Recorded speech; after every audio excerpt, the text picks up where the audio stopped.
Assalamualaikum warahmatullahi wabarakatuh. Salam sejahtera untuk kita semua. Semoga Tuhan Yang Maha Esa selalu melindungi kita dan menganugerahkan kesehatan kepada kita semua, serta semangat untuk terus belajar.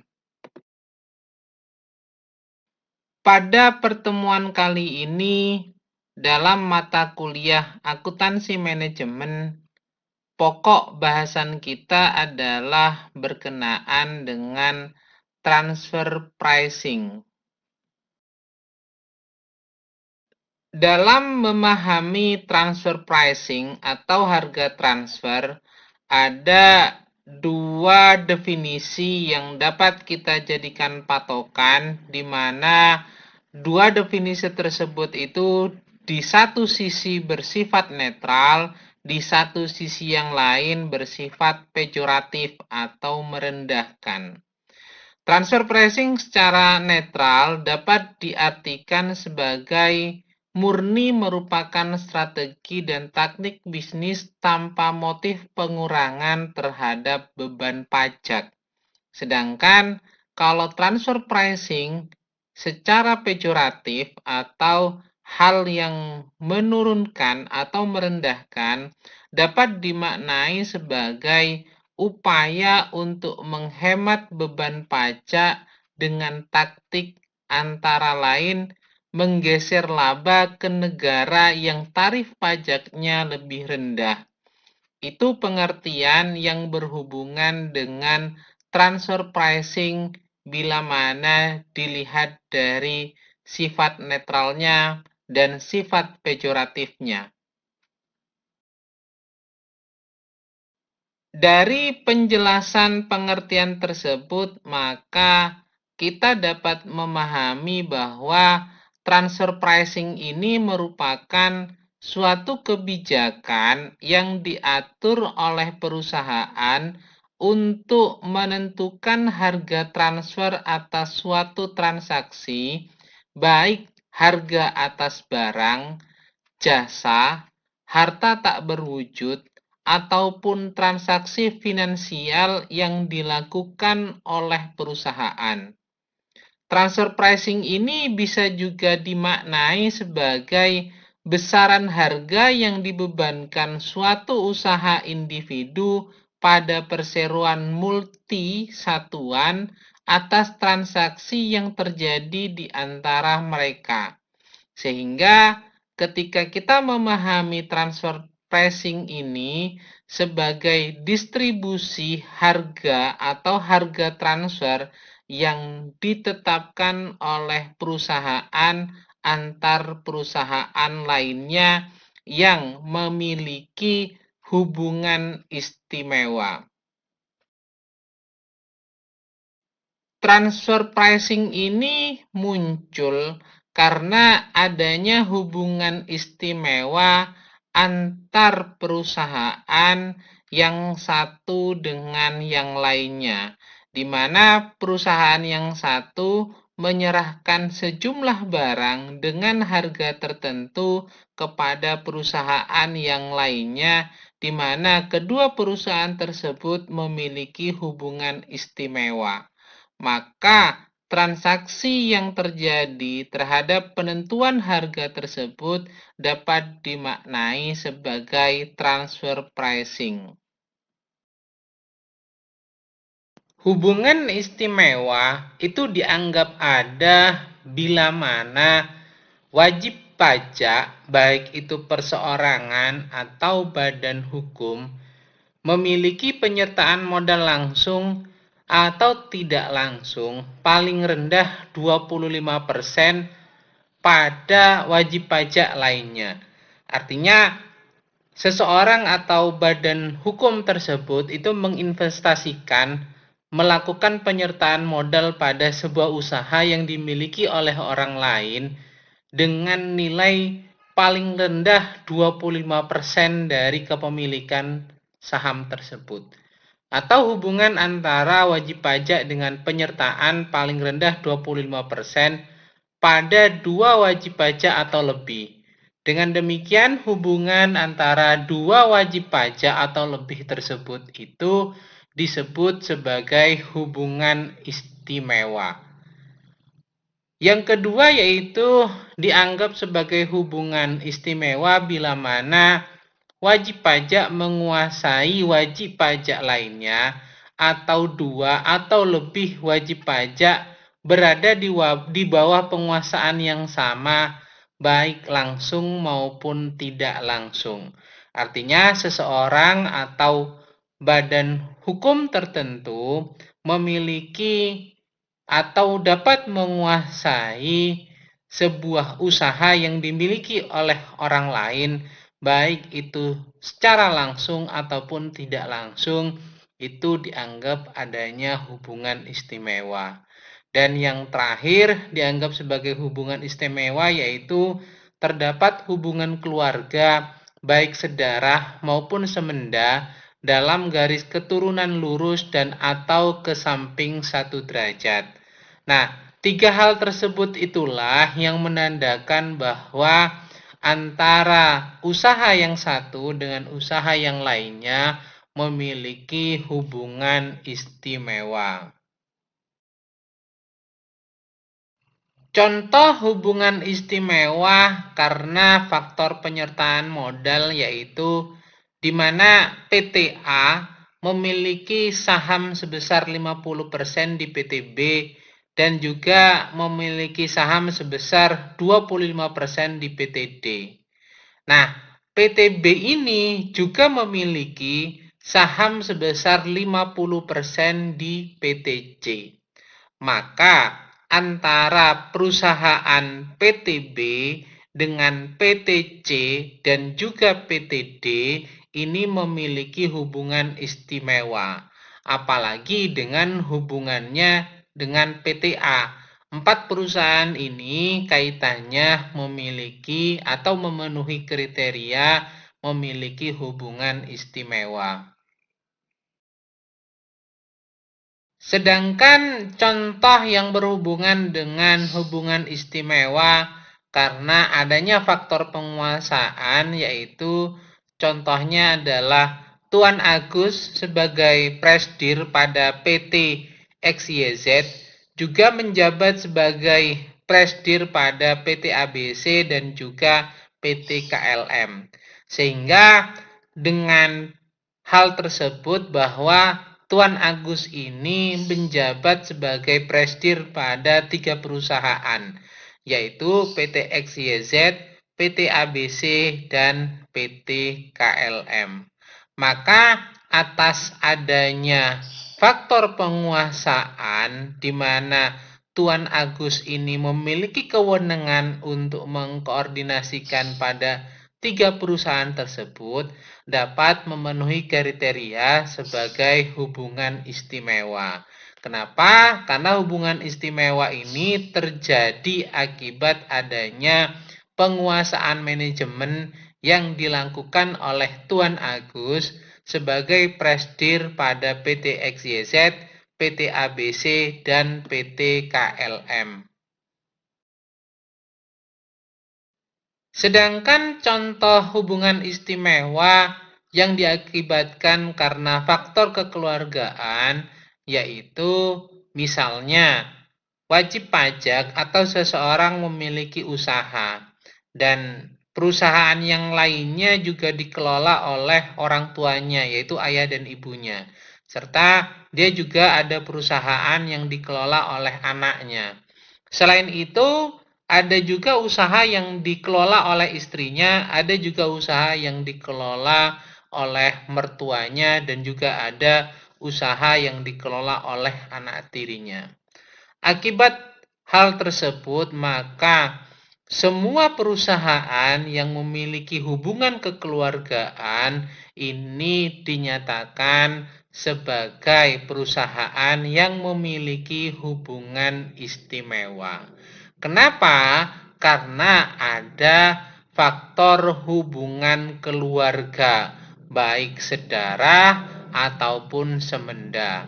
Apa itu hubungan keluarga sedarah dalam garis keturunan lurus 1 derajat?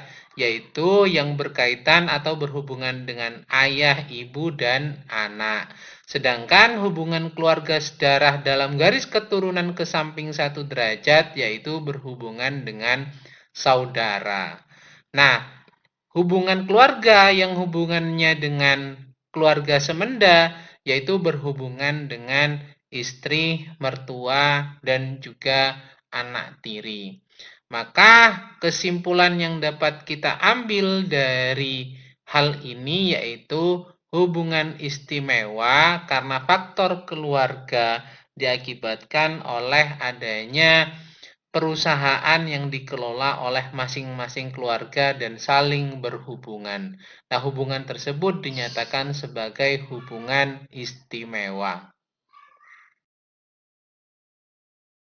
Berkenaan dengan transaksi yang ada dalam transfer pricing dapat dikelompokkan dalam 2 jenis, yaitu intercompany transfer pricing dan intra-company transfer pricing.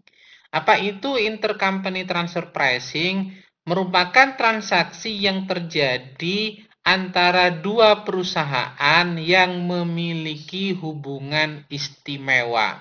Artinya, ini terjadi transaksi antar 2 perusahaan, antar badan usaha yang berbeda-beda, namun memiliki hubungan istimewa yang diakibatkan dan memenuhi kriteria 3 hal yang sebelumnya telah kita bahas.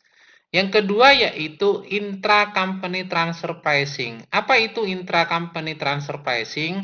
Merupakan transaksi yang terjadi antar divisi dalam satu perusahaan. Nah, ini biasanya berbicara distribusi antar departemen. Maka transfer pricing ini juga bisa terjadi dan istilahnya adalah intra-company transfer pricing. Transfer pricing juga sebenarnya dapat terjadi atau dapat dilakukan pada suatu perusahaan dalam suatu negara.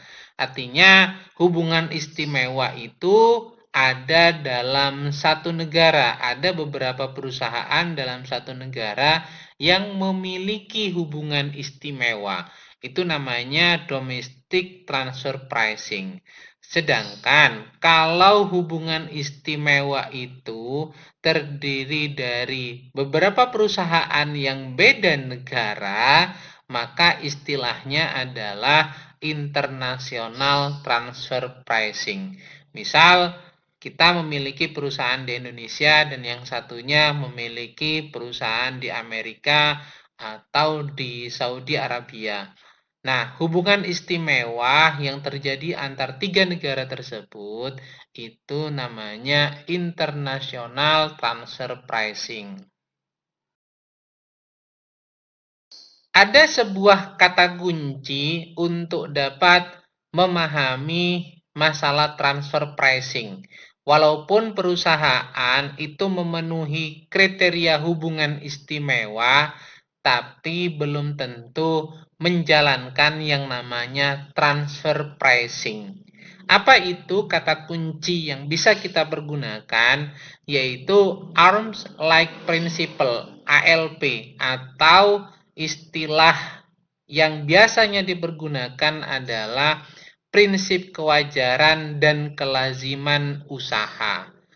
Nah, kalau hubungan istimewa itu merupakan kriteria atau pintu masuk untuk melihat kemungkinan terjadinya transfer pricing, maka arm-like principle ini merupakan dasar perhitungan dalam transfer pricing. Kalau tidak terjadi atau masih memenuhi prinsip kewajaran dan kelaziman usaha, walaupun memiliki hubungan istimewa, maka dianggap tidak menjalankan transfer pricing. Apa itu arm-like principle atau prinsip kewajaran dan kelaziman usaha? Sebagaimana yang disebutkan dalam pasal 1 angka 4 Peraturan Menteri Keuangan nomor 213 PMK.03/2016 disebutkan bahwa prinsip kewajaran dan kelaziman usaha ini merupakan prinsip yang mengatur bahwa dalam hal kondisi dalam transaksi yang dilakukan antara para pihak yang memiliki atau mempunyai hubungan istimewa sama atau sebanding dengan kondisi dalam transaksi yang dilakukan antara para pihak yang tidak memiliki hubungan istimewa yang dijadikan sebagai pembanding. Harga atau laba dalam transaksi yang dilakukan antara para pihak yang memiliki hubungan istimewa dimaksud harus sama dengan atau berada dalam rentang harga atau rentang laba dalam transaksi yang dilakukan antara para pihak yang tidak memiliki hubungan istimewa yang dijadikan sebagai pembanding. Misal perusahaan A memiliki hubungan istimewa dengan perusahaan B. Nah, transaksi yang terjadi biasanya perusahaan A ini menjual juga ke perusahaan C. Bila harga antara kedua belah pihak, misal harga yang ditetapkan 100.000 itu sama diberikan kepada perusahaan B dan juga diberikan kepada perusahaan A, maka transaksi yang terjadi antara perusahaan A dengan perusahaan B walaupun memiliki hubungan istimewa tidak dianggap menjalankan transfer pricing. Sebenarnya apa sih yang menjadi tujuan yang ingin dicapai dengan adanya transfer pricing atau perusahaan yang memiliki hubungan istimewa ini menjalankan transfer pricing? Ada beberapa tujuan diantaranya yaitu satu, memaksimalkan penghasilan global. Artinya penghasilan ini masuk dalam ranah grup, tidak keluar dari grup usaha tersebut. Yang kedua, mengamankan posisi kompetitif anak atau cabang perusahaan dan penetrasi pasar. Bila semua komponen usaha antara anak atau cabang perusahaan ini memiliki korelasi, tentunya kompetisi pasar itu dapat dimenangkan. Yang ketiga, evaluasi kinerja anak cabang perusahaan mancanegara. Ini tentunya berkaitan dengan hubungan istimewa di mana transaksinya antar negara dan perlu dilakukan evaluasi mengenai kinerja anak cabang perusahaan dan ini bisa dijalankan dengan mekanisme transfer pricing. Yang keempat, tentunya menghindarkan pengendalian devisa. Kenapa? Karena transaksinya bisa dikecilkan dengan mekanisme transfer pricing. Yang kelima, mengatrol kredibilitas atau kreditabel dari asosiasi. Dan yang keenam, mengurangi resiko moneter. Yang ketujuh, mengatur cash flow anak atau cabang perusahaan agar dapat memadai. Kenapa? Karena transaksinya dalam satu grup usaha. Yang kedelapan, membina hubungan baik dengan administrasi setempat. Dan yang kesembilan, mengurangi beban pengenaan pajak dan bea masuk. Serta mengurangi resiko pengambil alihan oleh pemerintah. Nah, ini yang dikhawatirkan oleh pemerintah berkenaan dengan adanya transfer pricing, yaitu hak yang seharusnya diperoleh oleh pemerintah dapat berkurang. Karena apa? Karena pengenaan pajak atau bea masuk itu lebih rendah akibat adanya transfer pricing. Nah, sekarang bagaimana perlakuan transfer pricing yang terjadi di Indonesia? Transfer pricing dapat terjadi baik antar wajib pajak dalam negeri maupun antar wajib pajak dalam negeri dengan pihak luar negeri.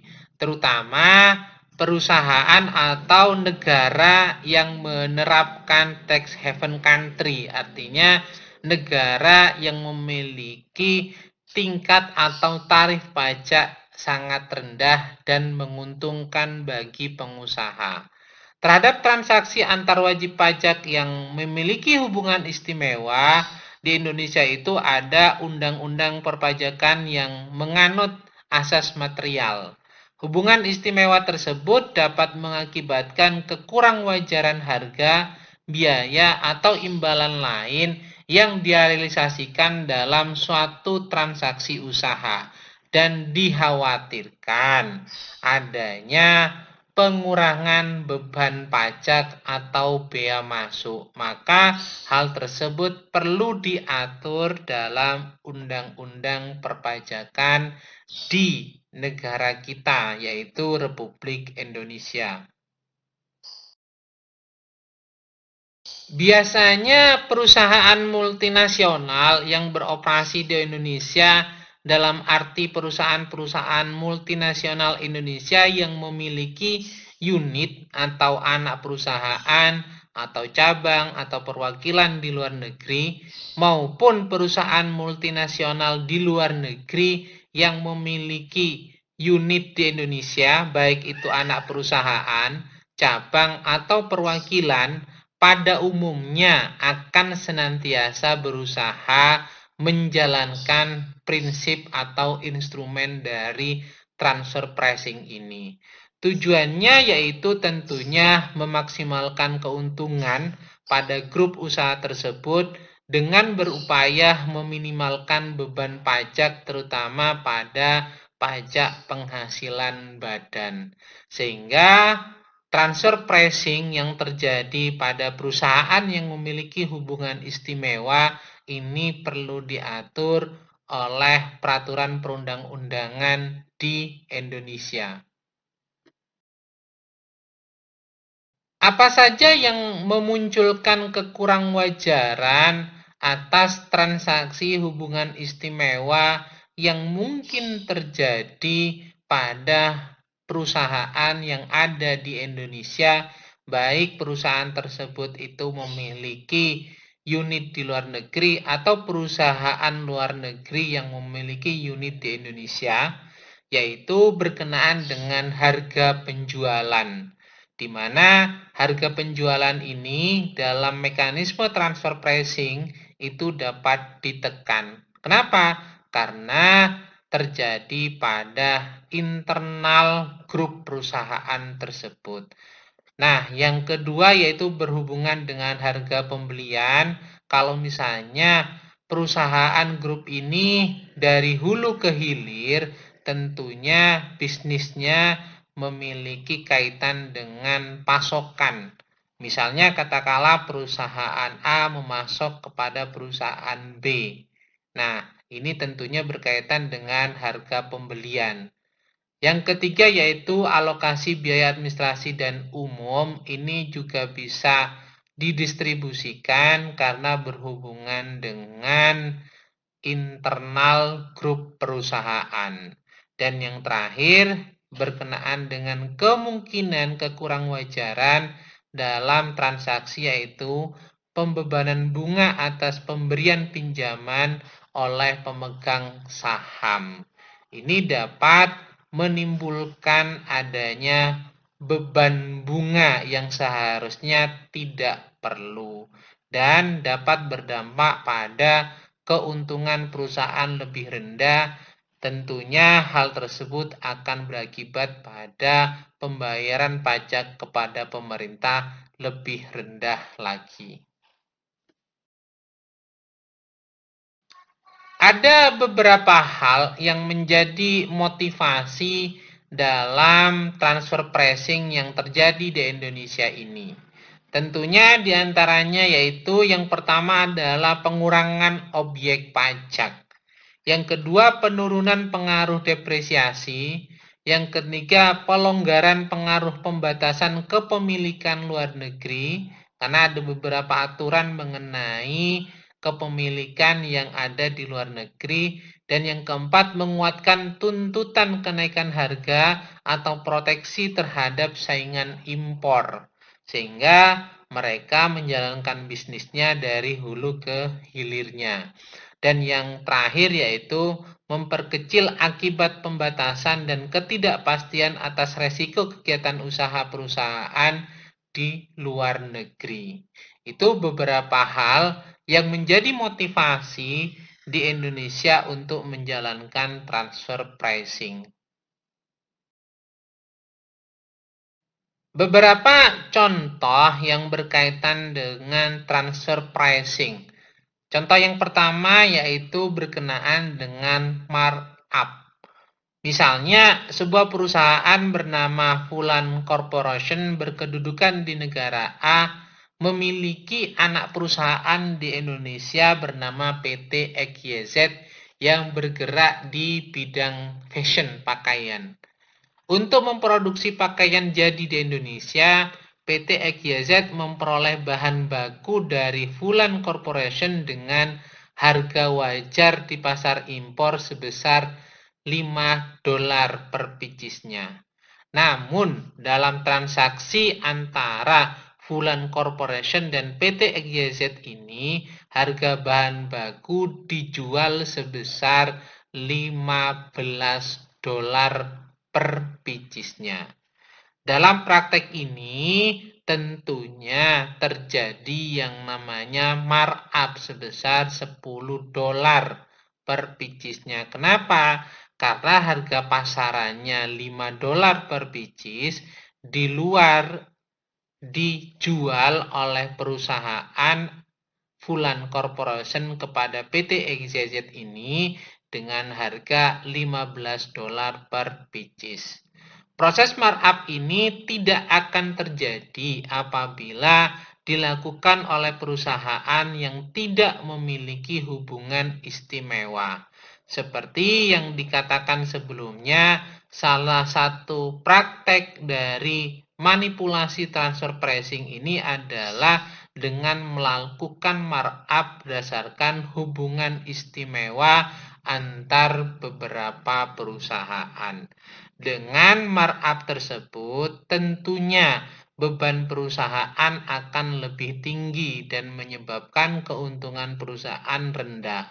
Dengan keuntungan perusahaan yang rendah tersebut, kewajiban perpajakan yang harus dibayarkan otomatis akan lebih kecil. Contoh lainnya yang berkenaan dengan transfer pricing yaitu markdown, di mana dalam kasus ini PT XYZ menjual produk pakaiannya seharga $20 per picis, namun tidak menjual secara langsung kepada penjual akhir. PT XYZ ini akan menjual terlebih dahulu ke perusahaan afiliasi PT A yang berada di negara B, yang merupakan tax haven country. Kenapa? Karena di perusahaan atau di negara B tersebut memiliki tarif pajak yang lebih rendah. Dengan hal tersebut tentunya diharapkan keuntungan bagi PT XYZ. Keuntungan tersebut berupa kewajiban perpajakan yang harus dibayarkan itu lebih rendah. Harga yang dijual melalui afiliasi PT A ini di negara B sebesar $12 per picis. Nah, barulah PT A ini selanjutnya menjual barang tersebut ke PT S yang merupakan penjual akhir dan tidak memiliki hubungan khusus dengan PT A dan PT XYZ dengan harga $20 per picis. Namun, barang yang dikirim ke PT S ini sebenarnya tidak melalui PT A, namun langsung dari PT XYZ. Karena penjualan dari PT A ke PT S ini hanya berupa invoice saja. Nah, ini salah satu mekanisme dalam transfer pricing dengan memanfaatkan negara yang memiliki tax haven atau tarif pajak yang lebih rendah. Ada lagi contoh berkenaan dengan transfer pricing, yaitu penghindaran. Contoh misalnya, Fulan Corporation tidak langsung menjual bahan baku ke PT XYZ yang berada di Indonesia. Namun, Fulan Corporation ini melalui beberapa negara terlebih dahulu sehingga PT XYZ ini memiliki margin keuntungan yang relatif kecil. Bahkan bisa saja merugi yang tujuannya adalah menghindari potensi pajak yang bisa dipungut pada PT XYZ. Contoh skenarionya misalnya yaitu PT Fulan Corporation akan menjual bahan baku terlebih dahulu ke anak perusahaannya yang berada di Thailand. Lalu barang tersebut selanjutnya dijual ke anak perusahaan lainnya yang berada di Malaysia. Baru setelah dari Malaysia itu, bahan baku tersebut dijual ke PT XYZ yang ada di Indonesia. Tentunya harga yang terjadi itu akan semakin mahal. Nah, hal tersebut itu memang diniati. Kenapa? Karena dengan harga yang mahal yang diperoleh oleh PT XYZ akan memungkinkan margin keuntungannya kecil, bahkan terjadi yang namanya kerugian. Nah, dengan keuntungan yang kecil, kewajiban perpajakan yang harus dibayarkan otomatis akan lebih rendah. Nah, ini berbeda halnya kalau misalnya PT XYZ langsung membeli kepada Fulan Corporation, di mana harganya relatif akan lebih murah. Nah, kalau harganya relatif lebih murah, tentunya keuntungan yang diperoleh oleh perusahaan akan lebih besar dan berdampak pada kewajiban perpajakan yang lebih besar pula. Inilah transaksi yang berhubungan dengan transfer pricing yang oleh pemerintah perlu diatur melalui peraturan perundang-undangan dengan tujuan agar tidak merugikan pemerintah Republik Indonesia. Mungkin itu dulu paparan yang dapat saya sampaikan. Mudah-mudahan dapat dipahami dengan baik. Bila ada hal yang kurang berkenan, saya mohon maaf sebesar-besarnya. Saya akhiri, wabillahi taufik wal hidayah. Wassalamualaikum warahmatullahi wabarakatuh. Jangan lupa untuk selalu menjalankan pola hidup sehat dan bersih. Semoga Tuhan Yang Maha Esa selalu menganugerahkan kesehatan kepada kita semua. Amin. Terima kasih.